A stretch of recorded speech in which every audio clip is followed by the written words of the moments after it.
오늘은 노년의 행복과 잡념의 관계에 대해서 말씀드리고자 합니다. 왜냐하면 나이가 들으면 자꾸 잡념이 생긴다 그래요. 저도 조금씩 잡념이 자꾸 생겨서 일을 하다가 어떤 백일몽에 빠지고 그럽니다. 과연 이것이 건강에는 좋고 또 우리의 행복감과 어떤 연관이 있느냐 하는 것에 대해서 말씀드리고자 합니다. 먼저 우리가 행복의 의미에 대해서 한번 생각해 보죠.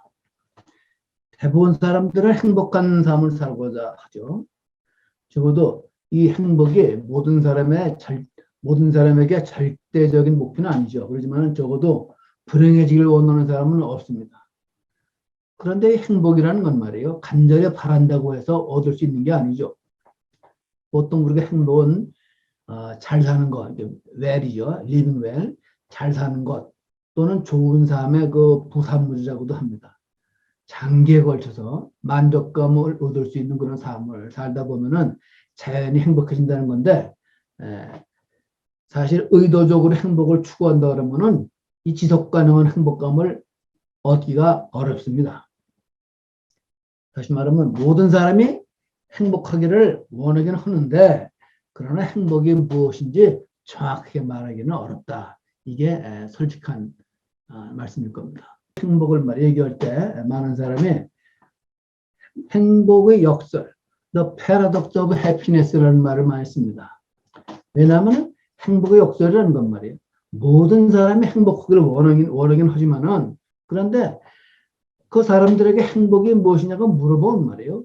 대부분 학자들도 마찬가지고 대부분 행복이 무엇인지 정확하게 정의하는 사람은 어렵고, 혹시 행복이 뭐라고 정의하더라도 또 이렇게 생각해 보면 게 아닌 것 같아요. 전부가 아니라. 그래서 이 행복이라는 건 항상 역설이 따라다닙니다. 그래서 먼저 과학적인 근거는 말이에요. 한번 행복의 역설에 대한 논의가 과학에서 어떻게 논의가 됐나 하는 점을 말씀드리고자 합니다. 먼저 우리가 행복의 역설을 얘기할 때 맨 처음에 첫 번째 역설은 이 외부적인 성공이나 조건이 행복의 조건은 아니다. 이게 무슨 얘기냐면 말이에요.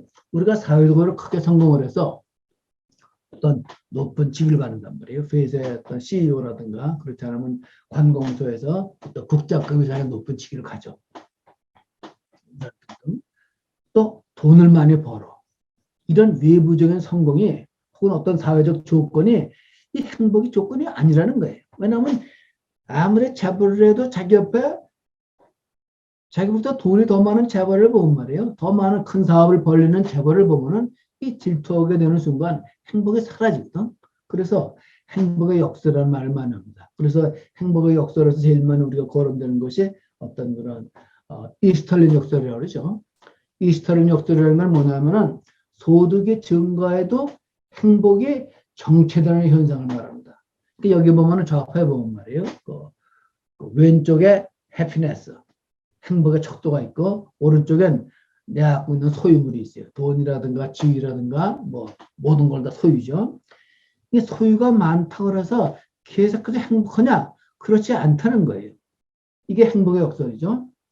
소득이 높아지면 말이에요. 어느 정도까지는 행복도가 증가해요. 그런데 일정 시점을 지나면은 행복도가 더 이상 증가하지 않는다는 이론인데, 이런 이론이 반드시 이스털린만 그런 얘기를 했겠어요? 수많은 학자들이 그런 얘기를 했죠. 그 다음에 마찬가지로 선택의 역설이라는 게 있습니다. 그래서 우리가 거기에 어떤 백화점이라든가 어떤 마트에 가면은 우리가 우유를 하나 사더라도 수많은 우유가 있어요. 근데 이게 옛날에는 물건이 없어가지고 너무 적어가지고 한두 가지 속에서 우리가 소유스러우면 됐는데 지금은 선택할 게 너무 많아. 이게 선택할 게 너무 많아지면 어느 정도 이상이 가면 말이에요. 오히려 불행해진다. Too much is stressful. 너무 많으면, 선택의 여지가 너무 많으면 불행해진다. 이게 선택의 역설은 반드시 또 행복의 역설이기도 합니다. 이게 첫 번째 역설이고, 두 번째 역설은 말이에요. 사람들은 그들이 추구하는 천국이 자진 안에 있다는 걸 모른다는 거예요.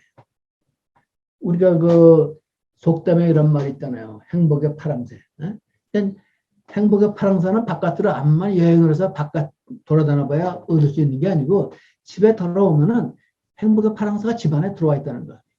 사람들은 그들이 추구하는 천국이 자신 안에 있다. 여기에 대해서 수많은 학자들이 많이 얘기를 하고 있죠. 근데 여기에 대해서도 우리가 너무 깊이 있게 생각을 하지 않는 것 같아요. 근데 이건 너무나 명확한 지실 같아요. 마지막 역설은 아무리 행복은 돈을 주고 살 수 있고 돈은 이게 행복은 이렇게 쉽게 얻을 수 있는 게 아니에요. 권위가 아무리 큰 인간도 행복하고는 아무 상관이 없어요. 행복은 또 얻었다 그래도 행복은 지속될 수가 없다. 이게 행복의 역설이라는 거죠. 그러니까 이거는 부자나 가난한 자나 나이가 많은 사람이나 나이 적은 사람이나 다 똑같아. 남자나 여자나 인종에 관계없이 지위에 관계없이 나이에 관계없이 행복은 지속되지 않는다. 이게 행복의 역설이다. 그러면 이 행복의 역설을 말해 넘기 위한 연구들이 없었냐? 많이 있었죠. 여러 가지 있었어요. 그래서 최근에 그래도 각광받는 행복의 학자 중에 한 사람이 이제 맷 킬링 워드라는 사람이에요. 이 사람이 연구를 했어요. 이 사람의 연구가 뭐냐면은 잡념과 행복에 관한 연관에 대해서 연구했어요. 행복의 역설을 넘기 위한 맷 킬링 워드의 연구는 행복과 잡념의 관계에 대한 연구였어요. 이 맷 킬링 워드가 누구냐? 테드에서 강의를 했어요. 몇 년 됐죠? 예, 지금도 많은 조회수를 기록하고 있는데 이 사람은 질문은 이거예요. Want to be happier? 더 행복해지고 싶으십니까? Stay in the moment. 순간에 머물러라. 행복은 지속되지 않는데 행복을 지속하게 그래도 가장 확실하게 가질 수 있는 방법은 뭐냐면 말이에요. 순간에 머물러라. Stay in the moment. 하면서 강의를 전개해 나옵니다. 이 사람 얘기가 그래요. 우리가 행복하기 위해서 우리가 집을 가지면 행복할 것 같아. 근데 집을 가져도 이게 처음 몇 달뿐이야. 바닷가에 기가 막히게 바닷가에 말이에요. 기가 막힌 별장을 얻거나 바다가 보이는 어떤 아파트를 사두고 그 행복이 느끼는 게 며칠 안 간다 이런 얘기예요. 또 내가 좋은 직장을 얻어. 그래도 이 행복이 처음 몇 달을 시간에도 한 뭐 몇 주는 행복할지 모르겠지만은 이것도 계속 스트레스를 주고 그래요. 좋은 차를 사도 마찬가지고 다 마찬가지입니다. 그래서 왜 행복하지 않느냐 하는 연구를 매트 킬링 워드가 하다 보니까 여러 가지 연구를 하다 보니까 행복과 관계 있는 것이 뭐가 관계 있냐면 마인드 웬더링. 그러니까 마음의 방황이라는 건데 우리말로 하면 이게 딴 생각을 하는 거예요. 딴 생각. 혹은 마음의 방황. 이런 거예요. 그러니까는 이 마음의 방황이 일을 하다가 잡생각을 하는 사람이 많을수록 이게 불행하다는 거예요.